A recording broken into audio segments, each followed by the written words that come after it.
to fix Roblox error code 529, which indicates technical difficulties and prompts you to try again later. Several steps can be taken. Firstly, it's essential to determine if the issue lies with Roblox's servers. This can be done by visiting the official server status website, which displays the status of all Roblox servers, including those for PC, mobile, and consoles.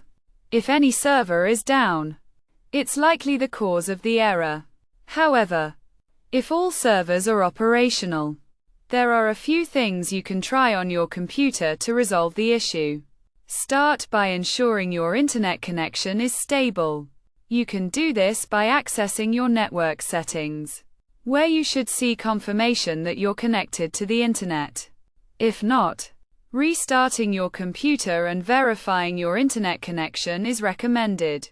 Next, running a network troubleshooter can help identify and fix any issues. Selecting all network adapters and following the prompts can resolve connectivity problems. If the troubleshooter doesn't identify any issues or fails to resolve the error, try playing a different Roblox game, or switch to a different device, such as from computer to phone or console, to see if the problem is device-specific. If none of these steps work, rebooting both your computer and router may help. Unplugging your router for 30 seconds before plugging it back in can often resolve connectivity issues.